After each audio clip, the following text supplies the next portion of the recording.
Paste audio பற்றி பார்த்துருந்தோம். அதோட கண்டினியூட்டி தான் அந்த வீடியோ. இந்த ஆப்ஜெக்ட் பேஸ்ட் ஆடியோவில் பொதுவாக 2 ஆப்ஜெக்ட்ஸ் இருக்கும். ஒன்று வந்து பெட் ஆப்ஜெக்ட்ஸ், இன்னொன்று வந்து ஆக்டிவ் ஆப்ஜெக்ட்ஸ். இந்த பெட் ஆப்ஜெக்ட்ஸ் அப்படிங்கிறது சவுண்ட் வந்து ஸ்டாட்டிக்காக இருக்கும், அதாவது சவுண்ட் மூவ்மெண்ட் இல்லாமல் ஒரே இடத்துல இருக்கும். ஃபார் எக்ஸாம்பிள் இந்த பிஜிஎம் இருக்கட்டும், இல்லைனா அந்த எமோஷன் சீனில் வர்ற அந்த மியூசிக்காக இருக்கட்டும், இல்லை என்வாயன்மெண்ட் சவுண்ட். ஃபார் எக்ஸாம்பிள் இப்போ நம்ம மார்க்கெட்டில் இருக்கோம்னா நம்ம சுற்றி இருக்க அந்த முணுமுணுப்பு சவுண்டு, இது எல்லாமே வந்து பெட் ஆப்ஜெக்ட்ஸில் வரும்.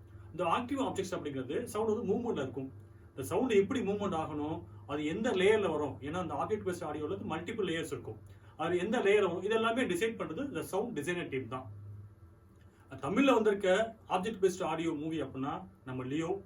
லியோ வந்து டால்பி அட்மாஸ்ல வந்திருக்கு. நீங்கள் தியேட்டரில் பார்க்கும்போதே மற்ற மூவிக்கும் இந்த மூவிக்கும் உள்ள இந்த ஆடியோ குவாலிட்டியை நல்லாவே ஃபீல் பண்ணியிருக்க முடியும்.